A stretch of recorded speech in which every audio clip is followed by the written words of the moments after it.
So after the Sweet 16, saw some Cinderellas come in, and then some Cinderellas go out. Saturday started the Elite Eight action. So you got like 11 seeds, and you got a bunch of Cinderellas in there, and you also got teams that are seasoned and veteran. So Elite Eight starting on Saturday. So you got Loyola Chicago versus K-State was the first game on Saturday, and Loyola Chicago, they started out very well in this game, and that's what really helped them. So Ben Richardson went up, hit a three. Obviously K-State was up early, 5-4. Ben Richardson hit a three, Towns hit a jumper, Ingram hit a three, Richardson hit a three. So 15-5 Ramblers, quick 11-0 run. You know, they're playing, they're executing, they're being solid. They're doing everything that they need to do, and they're hitting on all cylinders. And defensively, the game is being played at their own pace, and they keep hitting shots. They hit 8 straight field goals, and they went up by 9, 23-14. And they also they didn't miss a field goal after that, but they went up 25-14. So now K-State's trying to make a run, make a quick 5-0 run, chip into that lead. Mayween hits a jumper, Barry Brown hits a jumper, Stocker the third hits one of his 2 free throws. Like I said, 5-0 run, K-State chips to 6. But the Ramblers, right before the half, they get one little run that puts them up by double digits. You got Williamson with a layup and an and one, Krutwig with a layup and and one. So bam, 6 points right there. Extends lead to 11, 33-22. K-State had a chance there, but they went 2 minutes scoreless. They only hit one jumper after that. They went and in the middle. Before the end of the first half, they went 2 minutes scoreless, both teams. K-State missed a lot of quality looks to sort of chip into that single-digit lead. Sort of, before halftime, you want to make shots to gain some sort of momentum. But Bruce Weber's team they didn't get anything going. They couldn't hit any shots at all. So, good job. And Ben Richardson's 3 ended the half. So, the Ramblers, 36-24. They're executing on all levels. They came out high-flying. They just stayed that way. Nailing everything. Kansas State is in a flux defensively, and that's causing their offense to go awry. Ramblers' pressure is really, really good, and K-State just had to play catch-up, and Porter Moser kept his team composed all that first half, and it carried on to the second half. So second half comes, Ingram shoots a 3, nails it, 39-24, Ramblers, 6-0 run, extending from the first half, so they extend their lead all the way up to 15. Then Richardson, a quick 3 and 1, so 4-point play. Ramblers now extend the lead to 16, and then Ramblers, K-State sort of made a run here. They did. They tried. They cut the lead down to 12, but then the Ramblers another run. Krutwig layup, Custer 3, Ingram 3, Jackson layup, went up by 21 points, 54-33. But K-State just kept chipping. I mean, K-State obviously they missed a bunch of cupcake opportunities at the rim. They just kept trying, but Ramblers kept pouncing on them in case they went scoreless for about 3.5 minutes in that 7-0 spurt for the Ramblers, so that didn't help. They did, however, respond with a quick 5-0 run with the Barry Brown layup, McGurl layup, and one. So they cut the game back down to 16. Then Richardson hit a 3, Towns hit a 3, Williams hit a layup. So another 7-0 run for the Ramblers. So bam, 61-38 Ramblers. It looks like there's no shot at a comeback, but here comes K-State. They just keep chipping. Barry Brown hits the layup, Snead hits a 3, Stokes hits a 3, Stokes hits a layup. 10-0 run for K-State Wildcats. Kansas State Wildcats, and they kept the Ramblers scoreless for about 4 minutes in that stretch, but they missed some easy baskets to chip a little more. So they cut the game down to 13. The game that was once 23 to 13, 61-48. They still got a chance if they keep the defensive pressure up, but the Ramblers, they were just too much.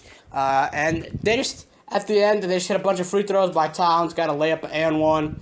They just hit a bunch of free throws late, and also at 64-52, Ramblers, Towns hit some free throws, Towns had a layup and one, and 5-0 run for Towns, put the game out of reach. It was basically 69-52. With 2:33 left, everyone in Chicago was going crazy because Loyola Chicago was really, really happy that they won this game. And then, like I said, they ended with a 5-0 run. Bunch of free throws. Williamson 1 out of 2. Custer free throws. Ingram free throws. 78-62 was the final score of this game.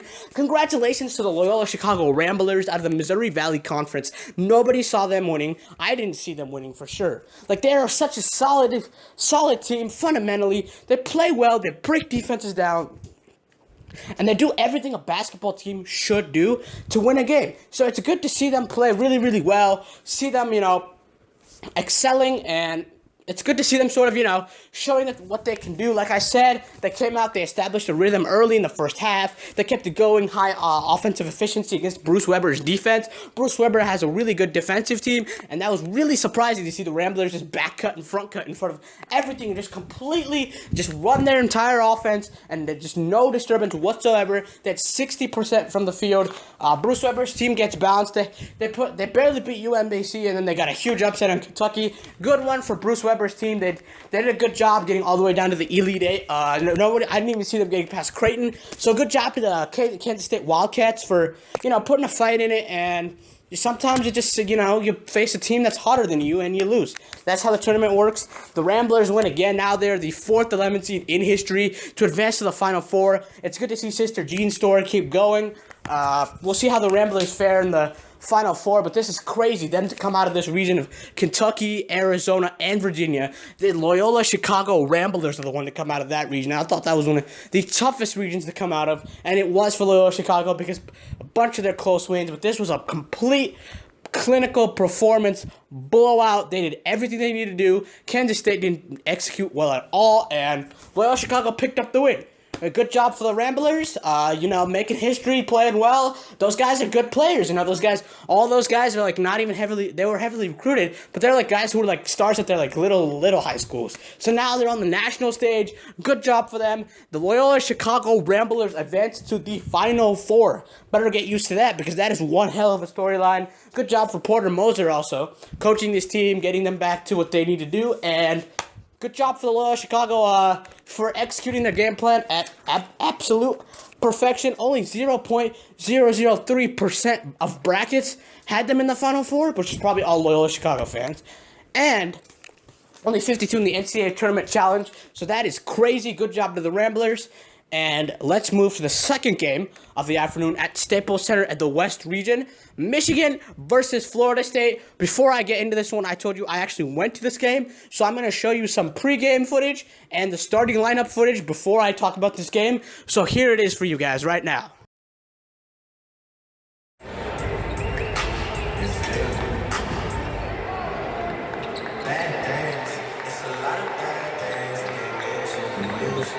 I think this was a good shirt to buy.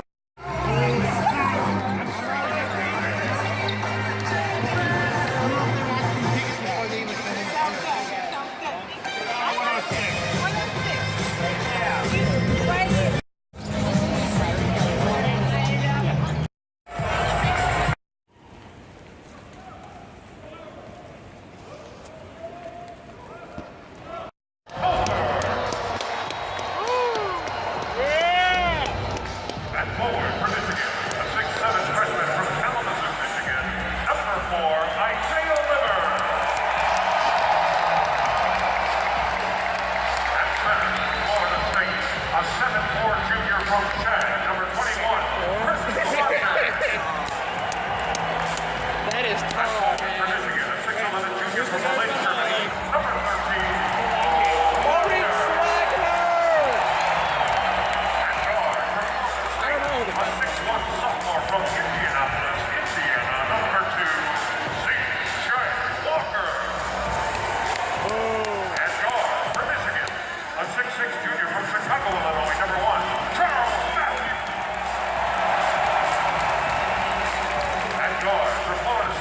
A 6'6" senior from Columbia, number 11, Ryan Angola. Hey, he'll get some good angle. At guard for Michigan, a 6-foot sophomore from Lima, Ohio, number 3, Xavier Simpson. Woo! At guard for Florida State, a 6'6" junior from Lowell, Massachusetts, Boom! Aaron Mann. He's the man. And at guard for Michigan, Get out of a here. senior from Allentown, Pennsylvania, number 12, Abdur-Rahkman. introducing our head coaches from Florida State.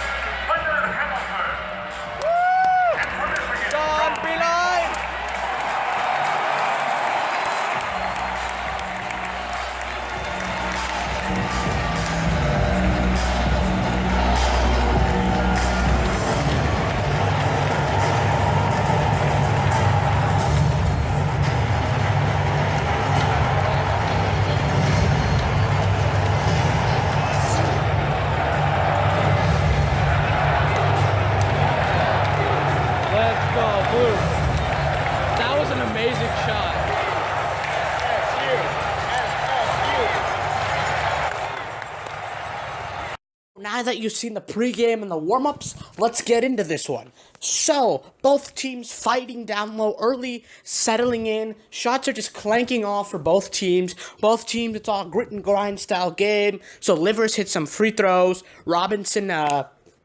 Abdur-Rahkman hits a 3. Bam, 5-0 run for the Wolverines. 10-4, Michigan. Good job for the Michigan Wolverines. They went up by 6 early. They were keeping Florida State down in the dumps. Offensively, Florida State couldn't really get it going early on. But here they come. Florida State clogged up Michigan and went on a 7-0 run early. Kofor nails a jumper. Savoy hits a 3. Angola hits some free throws. And bam! Here we come. Florida State 17-15. 7-0 run for the Seminoles. Michigan goes 4 minutes scoreless in this spurt. No field goals. And they just miss shots that they usually make, like 3-pointers and easy layups and stuff. So 23-19 Florida State. Here come the Wolverines now with a 5-0 run of their own. Rahkman hits a 3. Charles Matthews hits 2 free throws.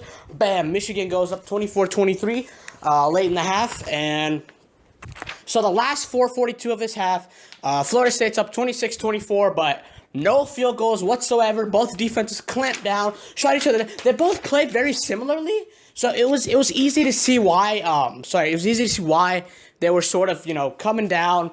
Why it was sort of grit and grind. Why it was sort of it was sort of physical. So you could sort of see why it was so low scoring in the first half. Defenses shut each other down. Like I said, Wagner hit a free throw with 3:37 left, and then he hit 2 free throws with a minute left in the first half to put Michigan up 27-26 at the half, and tons of missed shots, turnovers, sloppy basketball for both teams.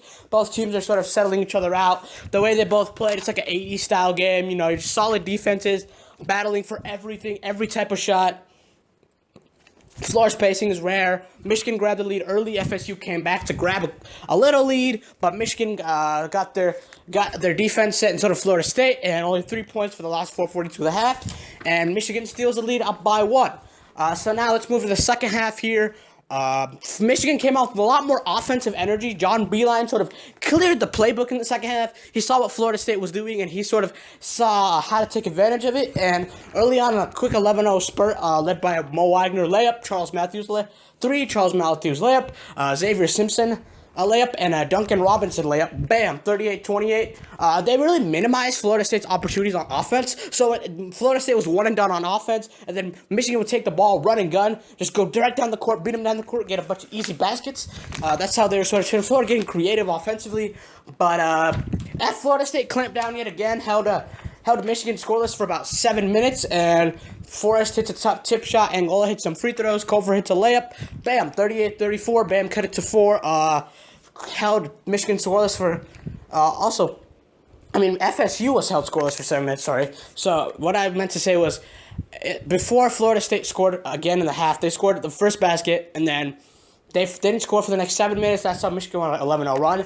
Then, after they scored, then they held Michigan scoreless for 4 minutes, and that's when they went on their 6-0 spurt with Forrest tip shot, Angola free throws, and a Kofor layup, and it held Michigan. And Michigan got a little cocky. They started the half out hot, and they started taking the same amount of shots, bad shots, quick threes, and they just didn't go in because they got a little too cocky on offense. And they should have just kept executing, and they just got cocky. So that's what happens sometimes.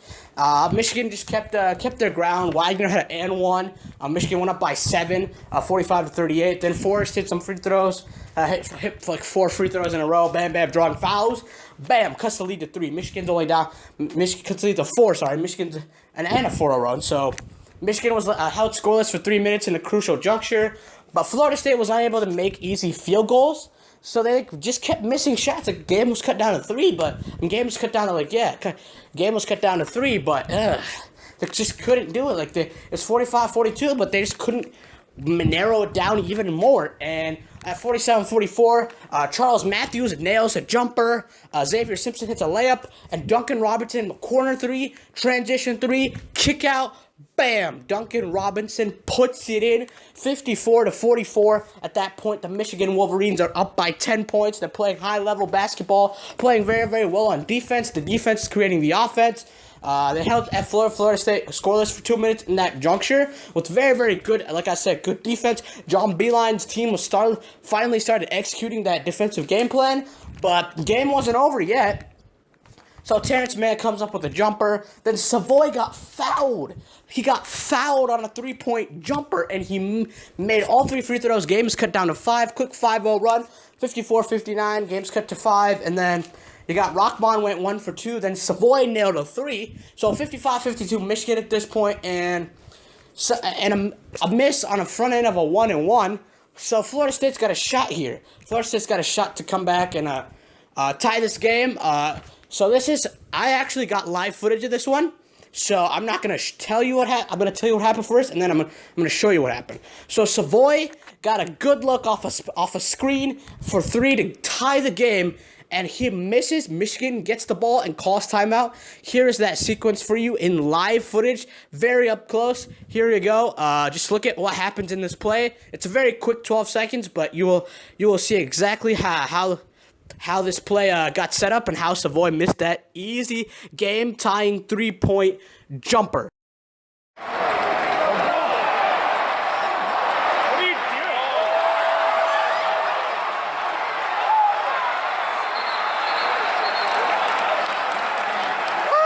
So after that missed 3, the timeout, Simpson got the ball out of the inbounds, and he got fouled. He went 1 for 2. So 56-52 Michigan here.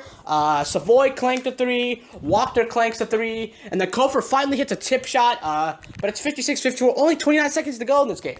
So, 24 seconds to go. So, and then they fouled Duncan Robinson, and he hits 2 free throws, and Savoy misses a 3. Michigan gets the rebound, and it was very controversial here as to why the Florida State head coach told his players not to foul because there were still 13 seconds left on the clock. But Michigan, they didn't, and Michigan won 58-54 to advance to the Elite Eight. Florida State, good run for them, upsetting Xavier in the second round, and also beating Gonzaga. Gonzaga, I had them. I thought they would, if not for Xavier, I think Gonzaga would have gotten this region in my eyes. So good job for this Florida State program making a good run. Who says Florida State is just a football school? Come on. That might be a crab leg school, though. I mean, come on. So good job to the Michigan Wolverines for the big win. Like I said, an old school game, grit and grind, 58-54, bam. Both teams matched up very well against each other, so it was a very equally matched game. Both sort of run the same type of plays, defensively, offensively. So both play very well, solid fundamentally, and Michigan just made more plays down the stretch. Michigan had that it factor with Maurice Watson, Charles Matthews, Rahkman. Everyone was hitting their shots. Everyone was in their flow, and Michigan got away with one. I mean, down in the late, they had a chance. I mean, obviously, there's a huge controversy, like I said earlier, about the Florida State coach not fouling. I think it was a good idea because I think that Michigan still would have made their free throws and the game would have been over. Michigan obviously wasn't making their free throws, but hey, game's over. You don't have many timeouts left. Your kids are tired. You got 13 seconds. I get it. Your kids didn't make a bunch of threes. They clanked 2 threes on the possession before the tie. So I think the guy was like, all right, they're clanking threes. I don't have confidence in my kids. And that's a good way. Sometimes, hey, you lost. And I think he just accepted the fact that the team had lost, and he was like, all right, it's over. Obviously, I get that doesn't send a good message to the kids, oh, you're losers. But, I mean, they had lost. Like, their confidence was down. They weren't hitting shots. They're clanking everything. So it makes sense. Like, he looked at it. He's like, this situation is not going to help us, and you have to trust the coach. So I don't understand what the hate is coming from him not fouling. I think it's absolutely fine because I think he, as a coach, knows that it was that moment where he didn't need to foul. So you got to trust the coach, and good job for them. They have Michigan Wolverines clinch a trip to the Final Four after 2013. This is their first trip with the Maurice Wagner group, and this is a good group. I mean, Michigan obviously didn't play the teams of the quality. They didn't have to play the Xaviers, the Gonzagas, and I also thought this is the weakest region, and it was the weakest region because literally both of the favorites got knocked out, bam, early, and Gonzaga wasn't really a favorite, as Xavier was. So, a good job for John Beilein, clinching a trip in this weak region. And now, I also got some post-game live footage, so I will cut to the post-game live footage before I go to the recap of everything that happened on day one of the Elite Eight. So, here is the post-game footage from the game of Michigan versus Florida State.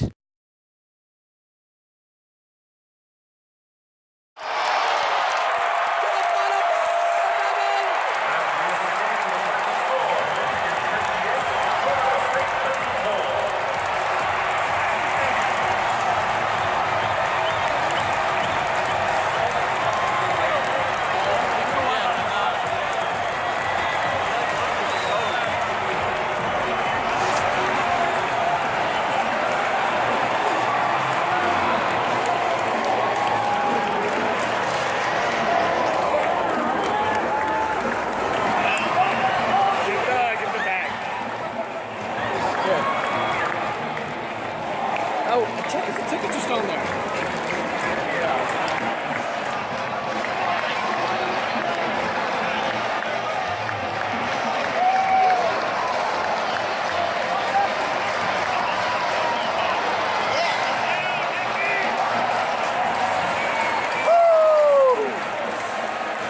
Final four!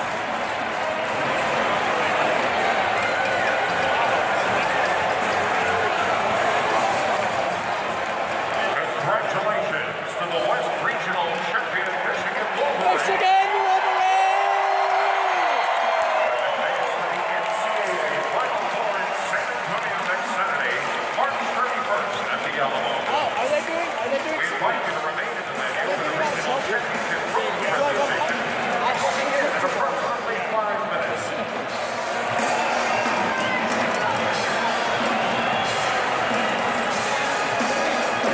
It'll take too long if we try to go down already.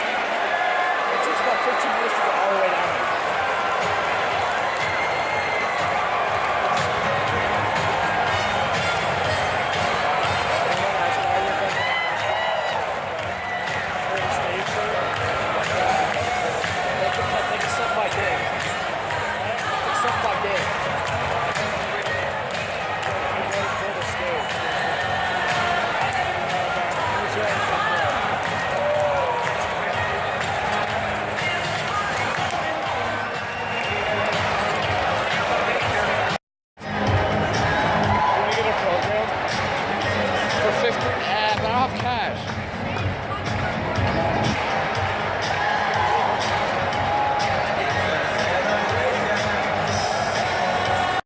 Ladies and gentlemen, we'd like to announce the 2018 NCAA Division I Men's Basketball West Regional Team.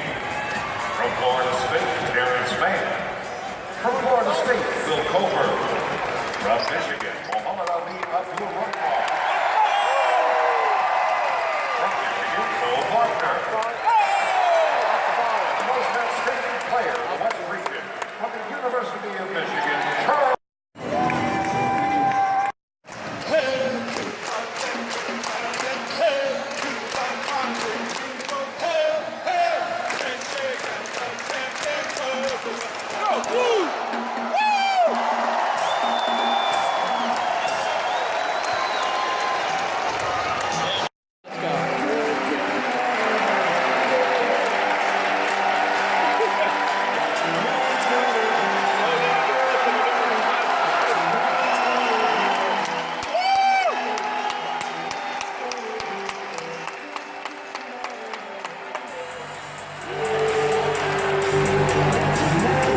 So in the first game, you got the Loyola Chicago Ramblers completely overwhelming Kansas State on offense and defense, playing very, very well, playing high energy, getting the job done. You know, first game that it's a blowout. Other games are all close for them. So good job to Porter Moser and that program. Sister Jean's story keeps going. The Cinderellas keep going. The fourth 11th seed in history to reach the Final Four. Good for them. They're playing very, very well. They did win the Missouri Valley Conference, and they're solidly contributing right now. Everyone on that team is playing great. And Final Four in that tough region, like I said earlier, of Kentucky, Virginia, and Kentucky. Yeah, basically those are the only two, and Arizona, sorry. So there you go, and the second game obviously got Michigan taking down Florida State, with just solid fundamental basketball, offensively, defensively. Enough offense at the end to sort of muster together a win. Good job for Michigan, and now Michigan versus Loyola Chicago. You got Sister Jean going up against another old lady. That's what I saw on Instagram, at least. But it's going to be a good matchup. Both teams play well, play smart. Mo Wagner, you got Mo Wagner, Krutwig, Towns. You got all these players, all these, obviously it's not the matchup people want to see in the Final Four. But hey, it's a good matchup. And then you got Elite Eight action tomorrow with Kansas and Kansas versus Duke and Villanova versus Texas Tech, which should be good. Good matchups tomorrow. I think they'll be good matchups, and they should set up a Kansas versus Villanova Final Four. But you never know, one of those teams could lose. So let's see what happens in the Elite Eight. I mean, in the rest of the Elite Eight, Final Four, and National Championship. So we'll see what happens, and it'll be fun. It's been a fun tournament, and I hope to see more more and more fun results going forward. So we'll see what happens with the rest of this tournament.